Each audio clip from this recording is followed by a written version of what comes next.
Clarita Republican Women Federated. We're going to open this meeting with a prayer and a flag salute, and then I will introduce Gayla, who wants to say a few words about her club. Yes. We're really strange. I'm going to stand back here. Introduce yourself. I'm really sorry. Oh, that's okay. My name's Karen Helene, and I'm the chaplain of the Santa Clarita Republican Women's Federation. So, welcome everybody. What a privilege it is to blend this room with people who care about our community, our state, and our nation. And I welcome you today, truly, from my heart. I will be offering a prayer, and I want to let you know. Whoops. Please silence your cell phone. Yeah, maybe silence your cell phone. God's calling, by the way. See, I want to mention two individuals right here from our community. And I'm going to start with Carl Goldman. Jerry and Carl Goldman need our prayers. Carl was one of our first city individuals who got COVID, and he has an autoimmune condition that was well written about in the K-HITS line, and he still is struggling with his health. He needs our prayers. They are beautiful servants of this city, and they're also very strongly supporting our issues that we are standing here today for. So I'll be offering prayer for them. And then Cameron Smythe today, our mayor, put on Facebook that his son had a tragic accident yesterday. He's in intensive care. His son is Gavin. He's had surgery, and he's going to be there for a while, and he's going to be having recovery for a while. So I just want you to know more information before I pray for them, because I don't want everybody to be in a buzz or looking on cell phones for details. The Lord knows all about that, but let's just go ahead and close our eyes and lift this prayer. Father God, thank you that you have given us an open room for distancing enough, yet uniting us in this room. Lord, I thank you for what you are calling each one of us to do, for us to stand together, to be a unity in purpose for what you want us individually to do. There are so many things that we need to focus on for within Santa Clarita, within California, and within our nation. Lord, unite hearts. Help us not to be a division, but to be a unity for you, for your purpose. Lord, I want to pray for the servants of Jerry and Carl, and Lord, for this continual health condition. Lord, you know how he needs the healing. You know what parts of his body are not doing well. I pray, Lord, for that healing to come from you. I thank you that they trust, and they are thankful for the medical support that is being given to them. Lord, I pray for Cameron, his wife, his children, and for his son, Gavin. I ask, Lord, that you be with the medical staff that is taking care of Gavin. I thank you for those who responded yesterday and brought him into treatment quickly. I thank you, Lord, that Cameron's just being a dad today. And we thank you for the decisions he needs to help along with his city council. We thank you for servants that step up. May we do our part too, Lord. Thank you for the panel today and for what they want to share with us. Enlighten us, embrace our actions, and make our feet move towards purpose for you. In your precious name, amen. Amen. Let's do the Pledge of Allegiance. It's over here if no one can see it. Ready, begin. I pledge allegiance to the flag of the United States of America and to the republic for which it stands, one nation, under God, indivisible, with liberty and justice for all. Testing 1, 2, 3. Testing. testing, 1, 2, 3. Can you guys hear this one now? Yeah. Ooh, it's getting louder. Okay, I think they're fixing it. Ooh. Yeah, test that one. They just bumped it up. Oh, that's good. Hi. We're in business. Woohoo! Okay, you're on. Okay, hi everybody. My name is Gayla Caprice Cruz. I want to welcome you all for coming. I'm the president of RWF Republicans, a local LA County group here. Thank you. Mostly concentrated in Santa Clarita, but we do have members from the North LA County area, so from like Glendale, Burbank, all the way up to Antelope Valley. So I'd welcome you all who have came from other valleys to visit us, even some South LA folks South here. Bay, baby. Woo! Okay, thank you. Oh, San Bernardino too, okay. Yeah. And we got Riverside in the house. Guys, San Bernardino. all right, well, I just want to give you guys a quick little information about our club. Just take away from the light because it shines down on you badly. Okay. If you want to move, Better? come out to the center so that the light doesn't. Oh, that's much better. Okay. All right, so our club or nonprofit is actually an organization that is, passionate about fighting taxes, illegal immigration, homelessness, and political corruption. Yes. While we champion free speech, Second Amendment rights, pro-life, and small government. So that's basically what our club is about. We're issue focused. We're 100% volunteer grassroots, and as is RWF. And I'm also a member of the Santa Clarita RWF. That's my primary Republican Women Club. So I was very happy when they wanted to join in on this event. And just to give you a little bit of background on this event, why I wanted to do it. A lot of you know about my involvement with Angela Underwood Jacobs. Her brother was a federal officer who was killed up in Oakland during the rioting on May 29th. And I was her campaign assistant, so she relied on me at this time with something so precious to help her out. And so I went up there to Oakland. I was a part of the ceremony and the public hearing, and I did all the Facebook messaging and kind of really helped her out. And I became very passionate about this whole thing going on in the country with regards to racism, battling the police, just our society. There's a lot of what I think backwards, I always say backwards ass way of thinking. Ass backwards, right? Is that what it is? A way of thinking.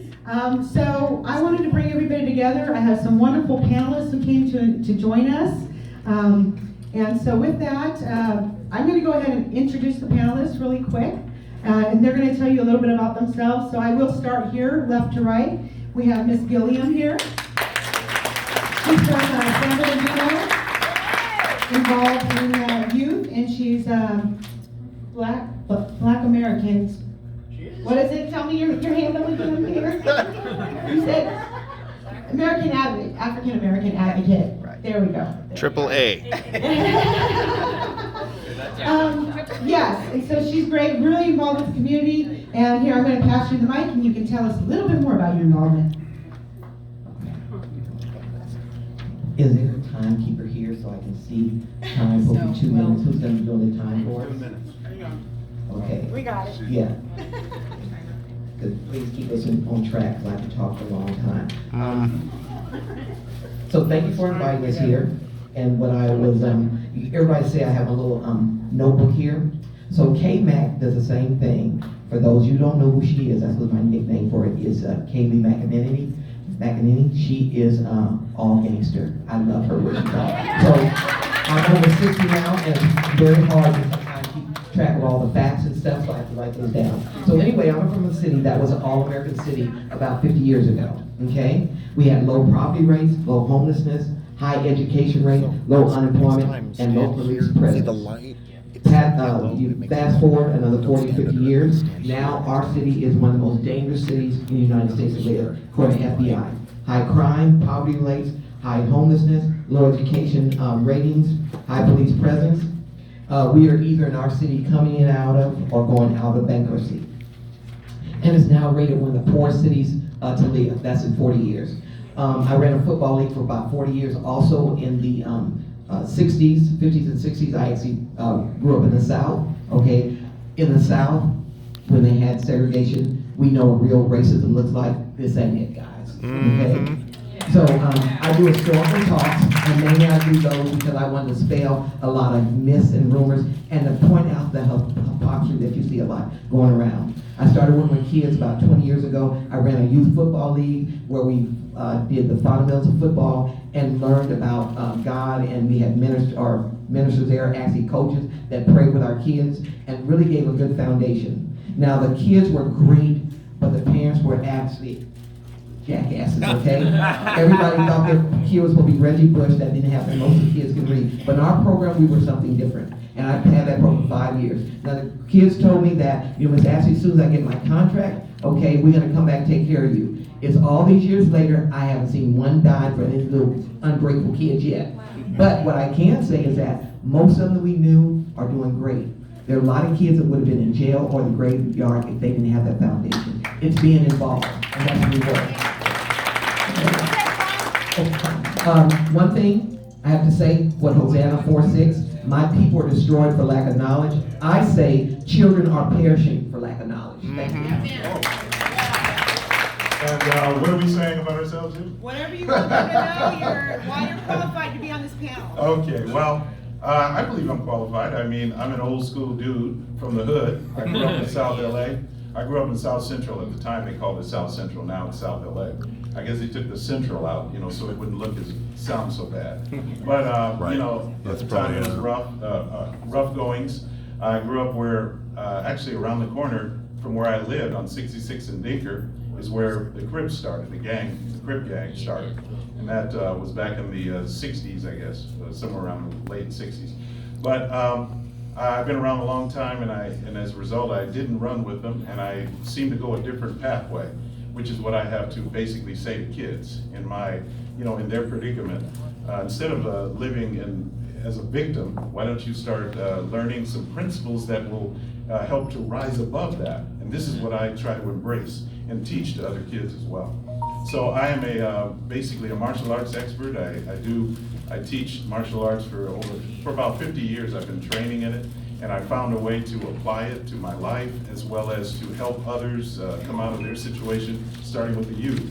I used to work with many of the law enforcement community, the sheriffs, and when we worked with the different camps. And then eventually I began to start training. I got a contract in working with Orange County and Los Angeles probation officers, and also the detention center for Santa Ana, just for a little while, around 2000. And then, of course, I lost my contract when the sheriff took it over, because they started to do all the training. But I was an expert bringing in specialized training in use of force. Over the years, I've developed certain skills and training in that, and I want to share it with other people. And even today, I try to do that with civilians, teaching them the right to self-defense, how to use it.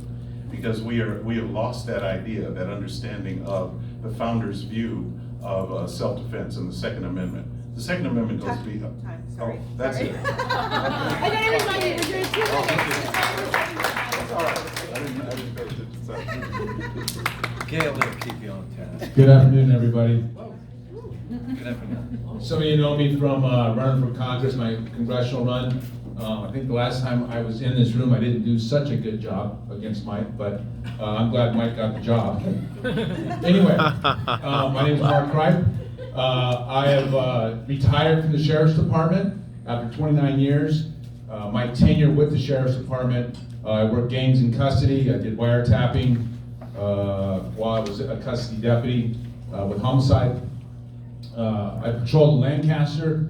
I did my tenure out there, and then I got pulled into doing some special projects for the Sheriff's Department. One of them was running juvenile intervention. I became the subject matter expert for juvenile delinquency intervention for the Sheriff's Department. That caused me to write a bunch of policy.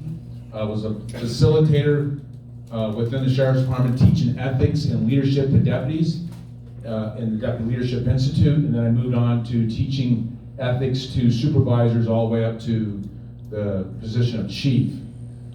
In that, I wrote a 40-hour school for law enforcement in California and outside our state, that the state of California certified. It was called Juvenile Instructors course, the whole purpose of that was to change the paradigm within law enforcement and how we dealt with people.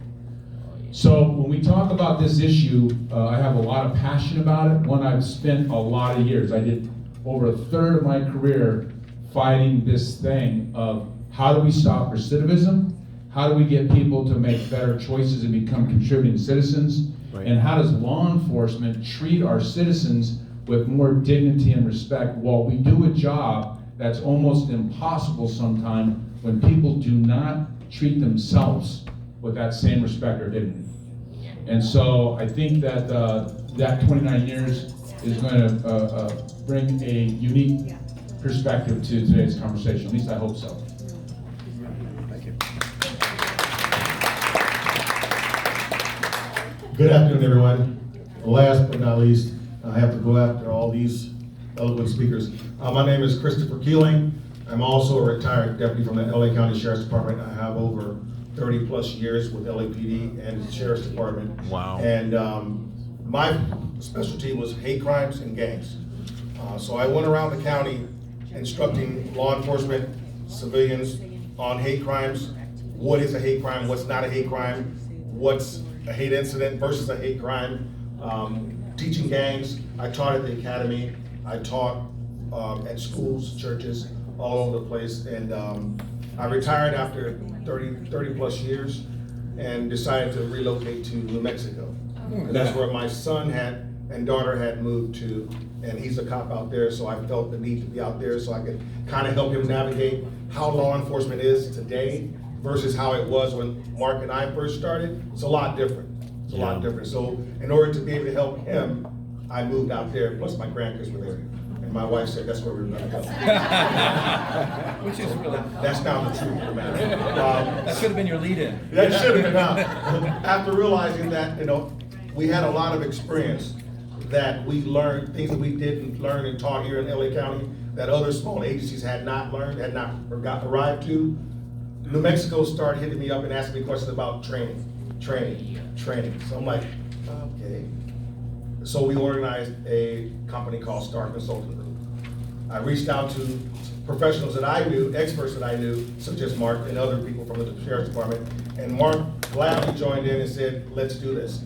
We want to go out and impart what we've learned and taught over the years to other agencies so they can better the relationships between their communities. So it's not just here in California, it's everywhere. Because people move from city to city, state to state, and whatever mindset they have, they carry that with them. So in order for us to be able to combat that, we also have to be willing to teach that abroad. And I'm also a pastor in New Mexico. Hallelujah. I try to figure out a way to continue teaching and continue to reach out and touch people. Law enforcement is a ministry. Yes, it is. Law enforcement is a ministry, folks. And we knew that early on. And I know when I need someone to step in, my brother's gonna be there. Thank you. Thank you all for those introductions. I wanted to just say a few words very briefly about Santa Clarita Republican Women Federated. First of all, our local club is part of a national organization, National Federation of Republican Women. And they're doing, if you join our club, they do some very interesting things. They've had members-only briefings with Senator Tom Cotton and Senator Tim Scott and so on and so forth. So just know that that's part of a huge network of women across the country. And men too, because we have associate members, so you're welcome to join. We are. Yes, absolutely. There's one of them right here. So also just briefly, wanted to call attention to the fact that this entire room, we made sure that it was set up with black and white tables, cloths. So there is some symbolism going on here in the room. Just wanted to call attention to that. Also, you'll see some little flyers on your table. There is a law enforcement support rally, another one. We've had a couple in Santa Clarita, so please pick up this little flyer and come to the rally if you can. Bring signs, homemade signs, flags, whatever. So we encourage you to help spread the word about that because we want our local law enforcement to know that we appreciate them and support them. Also, how many of you signed the petition today to recall Gavin Newsom? All right. You can download petitions and circulate them yourself at recallgavin2020.com. Please get rid of them. And there's lots of instructions there and information about other counties and what they're doing, and so please, jump on board. We've been working really hard on that. Trish? Yeah. If they forget any of that information, it is in your printouts. Yes. The website, and where to also find daily events where signing locations are happening. So that's in the printout. You're welcome to take this home, and keep it for reference. Yeah, and collect signatures for your neighbors and keep everybody informed. I want to say a special thanks to Gayla for putting together this list and this wonderful handout. So she's a very hard worker, no kidding. How many signatures are needed? We want to try to collect 2 million. We're required to have about 1.5 million verified signatures. Sure. But they're gonna find reasons to throw some They'll of them strike out and so on and so forth. So it's a big, tall Got it. order up and down the state. But they're very busy in every county in the state. So, where, I'm sorry? Do you have any idea where it stands right Of the now? count, I have no idea because they're being collected in separate counties. Every signature is verified in a county, in every county. So Oh, man. if you collect signatures and if you can mail them to our club address, that would be great because we have to keep them in LA County. And if you send them to Sacramento, like they say at the bottom of the petition, they have to mail them back. So it just creates more time lag and more cost. And we want to make sure, since we have multiple counties here, they have to sign a petition that has their county name on it. So if you're in San Bernardino, don't sign a petition that has LA County on it. So you need to make sure Because you're every in the right county county. registrar has to verify that county's signatures, very important. You can collect signatures from people in San Diego County or wherever you want, but keep it on a separate sheet. So that's very good advice there. And if you can take pictures of people signing and tweet that out, that's even better. Just spread the word, let people know that people are signing. So anyway, I just wanted to say that. But we want to move on and give our panel plenty of time to talk to you about why you came today. First of all, there are cards on your table. So as they proceed in their conversation, feel free to write questions on the cards. And then are we gonna send some I will out? come pick them I'll up. come pick them up, just raise your hand when Okay. you're done with your question. And we may not have time for a whole lot of questions, but we'll try to sort through them. At some point, we'll say, okay, turn in your cards, if you haven't done so already. And then we'll take a look through and try to find some commonality so that we can get your questions answered. But we created a few questions that you see in your packet here, and the first one, and then I'll turn this over to the panel, is basically how widespread is police brutality? So we're going to throw that to the panel. And if you guys can share the mic, then I can. Yeah, sure. And Yeah, we can share. I'll have to leave it up to you guys to decide who's on first, okay? Ladies So, whoever shouts the loudest, I can start. I wanted to talk about that too. We just start with the first question, how widespread police brutality is? Sure. So, first and foremost, we have to define what brutality is, because what's being said as police brutality right now is not police brutality. Okay, and there's things we're going to see that we might not like. So as a sergeant of the sheriff's department, someone who's written uses of force, okay, directed uses of force by deputy sheriffs, been in the field, I've used force myself. So when I live in that, I'm gonna go straight to the elephant here with George Floyd and the incident with Mr. Floyd, okay? Because that's the catalyst. There was some other incidences, but the catalyst for what we have right now allegedly is Mr. Floyd. But the Mr. Floyd incident in itself, when this goes to trial, we're going to have more conflict because you're going to see that these officers are most likely going to get, that case is going to get dismissed because they were doing policy of that department. Now I have personal issues with policy of that department, okay? But the audio on their tape talks about what they call excited delirium. So Mr. Floyd had taken fentanyl and methamphetamine at the same time. We call it 8-ball on the street. He 8-ball. So his body is fighting. It wants to race. It wants to relax at the same time. Holy We can crap. imagine what that's going to do to a healthy heart, let alone someone that has a heart disease, which Mr. Floyd did. Now, I didn't like the 8.5 minutes on the ground, okay? And I didn't like the knee on the neck. I'm gonna tell you straight up. However, that's what they were trained to do when someone was in a state of excited delirium, okay? And when I say 8.5 minutes on the ground, they're trained to keep them suppressed on the ground until paramedics get there. However long it takes for the paramedics to respond, that's what they're going to do. And that's what they did. And that's why they seemed like they didn't care, because they were doing what their department told them to do. So this is an area where a law enforcement agency actually can have policy that says we're going to look after the dignity of the suspects we deal with, okay? We don't, that's not the way we operate. We're not gonna have somebody lay on the ground, pin them to the ground for 8.5 minutes. The LA County Sheriff's Department's not gonna do that. Have we dealt with people in that state? Yeah, we have, okay? So when we talk about police brutality, so how widespread is it? Well, we gotta define what it is and then educate people that, okay, you're either looking at police brutality or not. So when we talk about how widespread, every 53 hours, one cop's killed in this country. That's the average. Every 53 hours, we're losing a peace officer in the United States. There's 800,000 sworn officers in this country. Okay, 800,000 of us sworn officers. There are 17,985 law enforcement agencies across the country. Okay, now, if police brutality was a big issue, you would see hundreds of cases hitting the internet. Not a handful here and there. Okay? Not a handful here and there.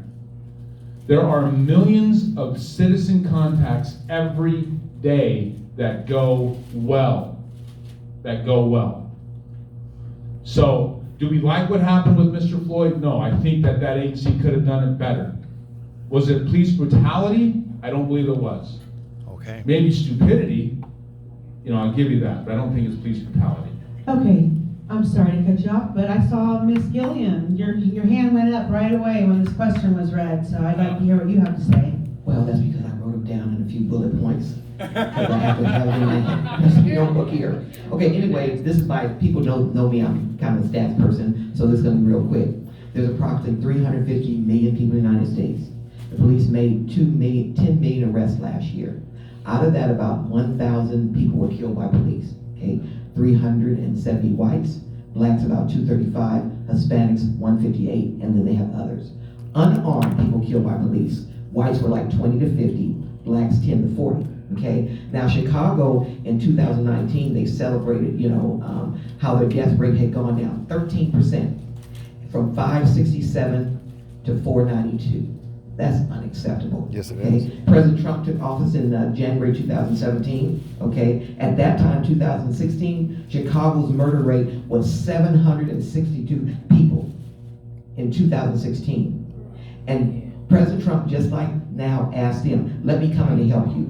He actually called Ron Emanuel and say, please, how can I help you? We got to stop this killing, whatever. Just like now, these mayors said, we don't want your help. We hate you more than we like our citizens.